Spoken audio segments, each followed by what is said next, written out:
Los frutos del arrepentimiento. Con el fin de ayudar al lector preocupado a identificar el verdadero arrepentimiento, consideremos los frutos que demuestran un arrepentimiento según Dios. 1.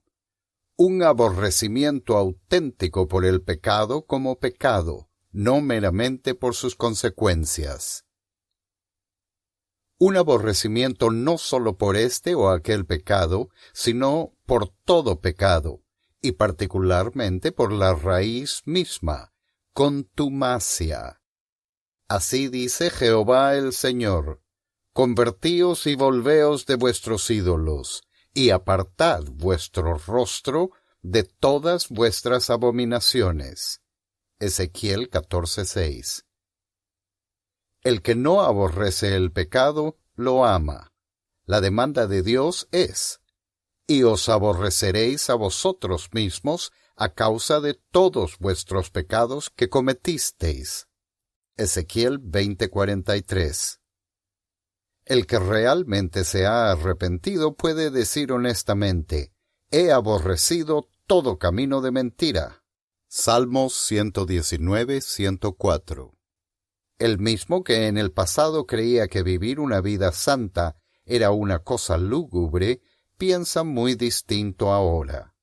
El que anteriormente considerara una vida de autocomplacencia como atractiva, ahora la detesta, y se ha propuesto dejar todo pecado para siempre.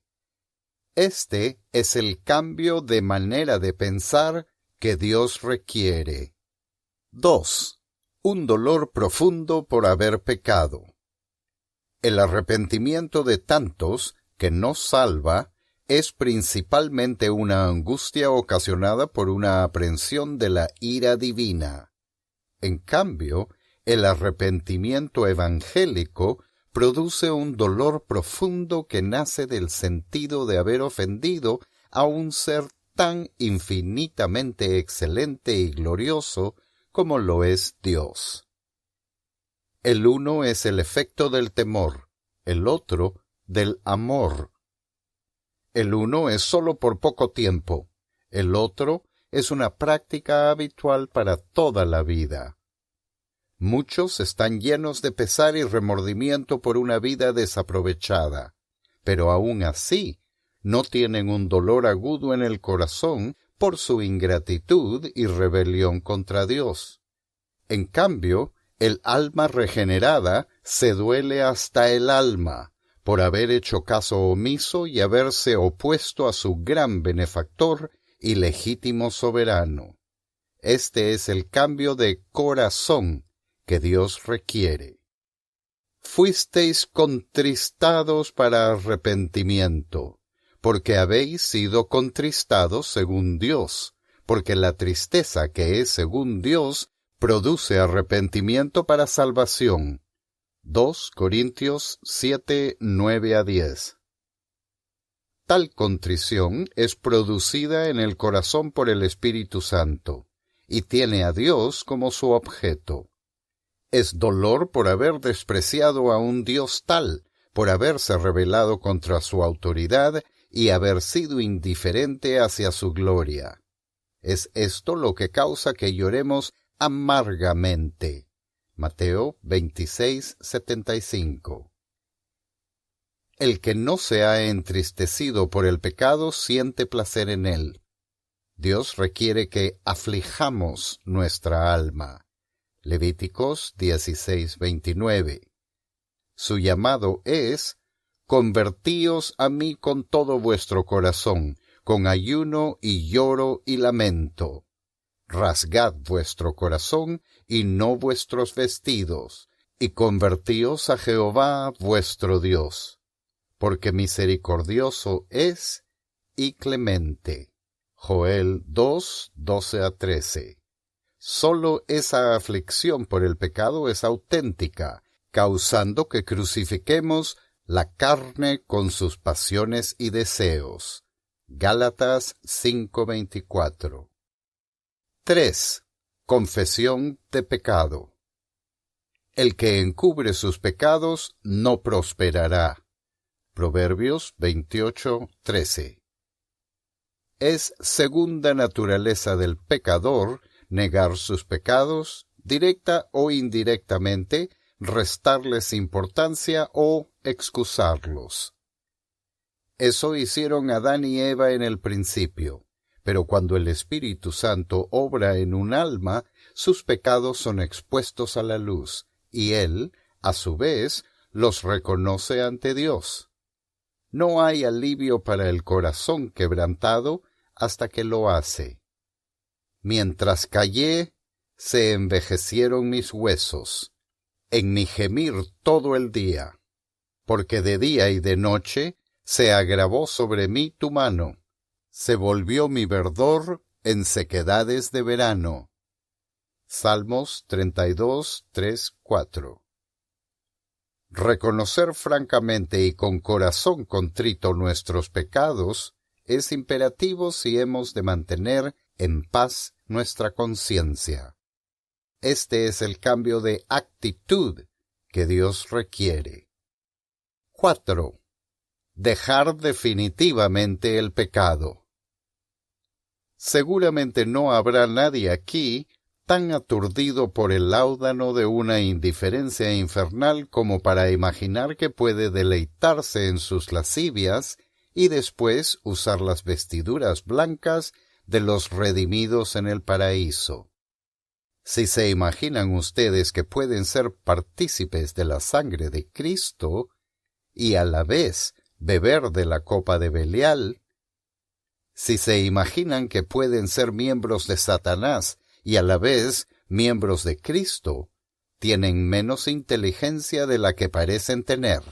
No, ustedes saben que la mano derecha tiene que ser amputada y el ojo derecho arrancado, que tienen que renunciar a los pecados más queridos si van a entrar en el reino de Dios. De Spurgeon sobre Lucas 12:24. El Nuevo Testamento usa 3 palabras griegas para presentar diferentes fases del arrepentimiento. Primero, metanoeo, que significa un cambio en la manera de pensar. Mateo 3:2, Marcos 1:15, etc.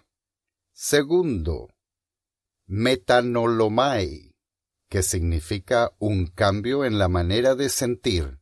Mateo 21, 29 y 32, Hebreos 7, 21. Tercero, metanoia, que significa un cambio en la manera de vivir.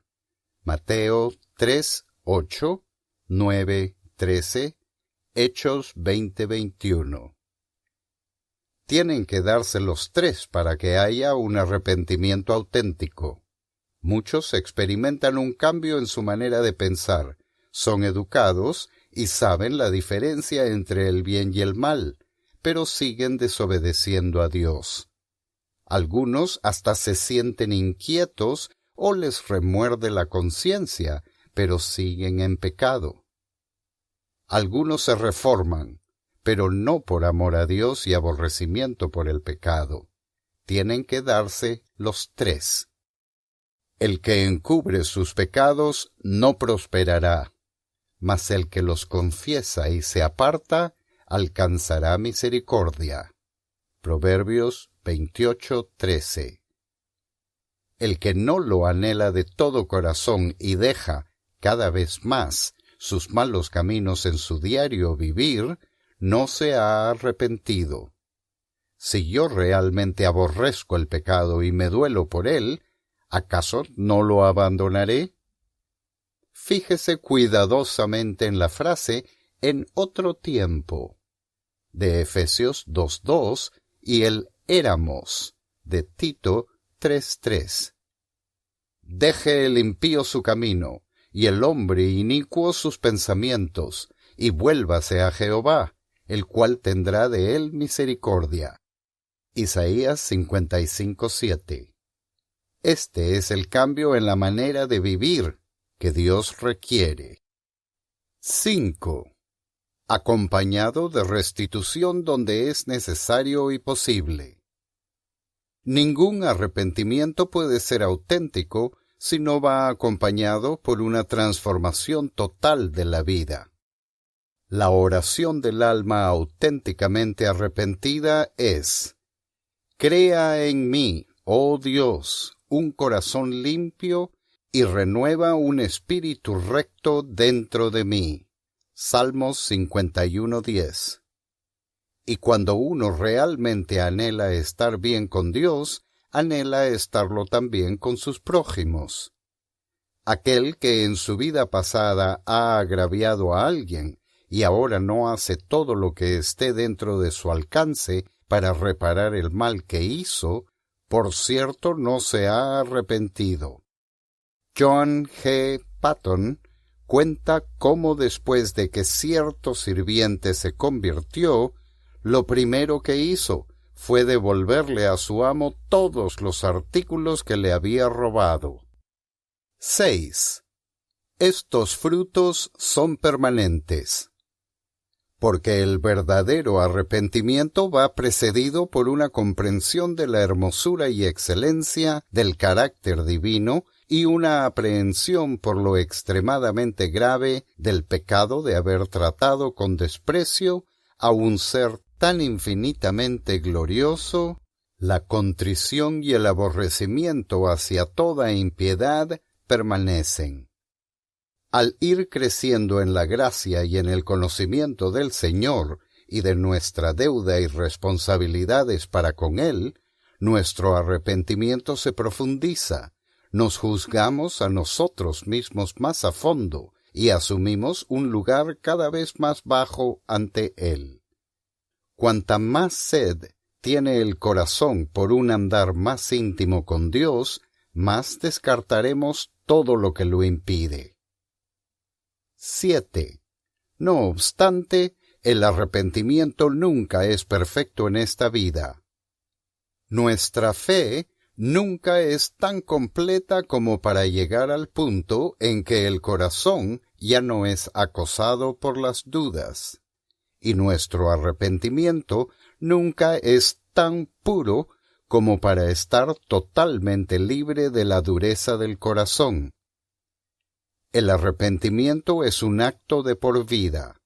Tenemos que orar diariamente pidiendo un arrepentimiento más profundo.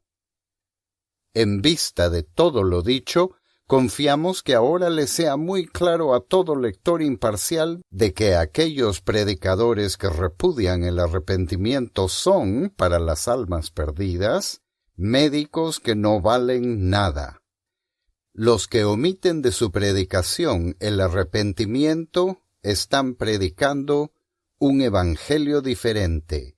Gálatas 1:6, que el que Cristo, Marcos 1:15, 6:12, y sus apóstoles, Hechos 17:30, 20, 21, proclamaron.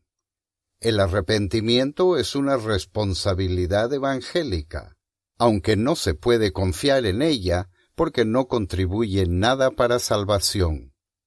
Los que nunca se han arrepentido siguen estando engañados por el diablo.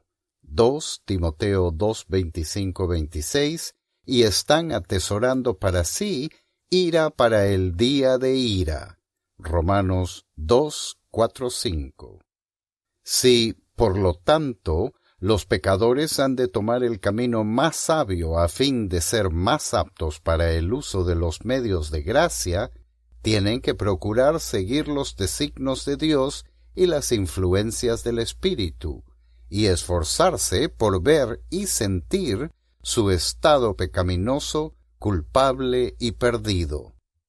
Para este fin tienen que renunciar a las malas compañías, desistir de sus pasatiempos desmedidamente mundanos, abandonar todo lo que tiende a mantenerlos en pecado y que apaga las acciones del Espíritu, y hacia estos fines tienen que leer, meditar y orar, comparándose con la ley santa de Dios, tratando de verse a sí mismos como Dios los ve, y emitirse el mismo juicio que Él les emite, a fin de estar capacitados para aprobar de la ley y admirar la gracia del Evangelio, de juzgarse a sí mismos y apelar humildemente a la gracia de Dios a través de Jesucristo para todas las cosas, y por medio de él volver a Dios. Un resumen de lo antedicho puede ser provechoso para algunos. 1. El arrepentimiento es una responsabilidad evangélica y ningún predicador merece ser considerado siervo de Cristo si guarda silencio sobre el tema. Lucas 24:47. 2. El arrepentimiento es requerido por Dios en esta dispensación. Hechos 17:30, al igual que en todas las anteriores. 3. El arrepentimiento de ninguna manera constituye un mérito. No obstante, sin él no se puede creer para salvación. Mateo 21:32, Marcos 1:15. 4. El arrepentimiento es una comprensión dada por el Espíritu de lo extremadamente grave del pecado y de ponerse del lado de Dios y en contra de sí mismo.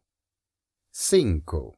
El arrepentimiento presupone una aprobación total de la ley de Dios y un consentimiento pleno de sus requerimientos justos, los cuales se resumen todos en: amarás al Señor tu Dios con todo tu corazón. 6. El arrepentimiento va acompañado de un auténtico aborrecimiento y dolor por el pecado. 7. El arrepentimiento se evidencia por la renuncia al pecado. 8.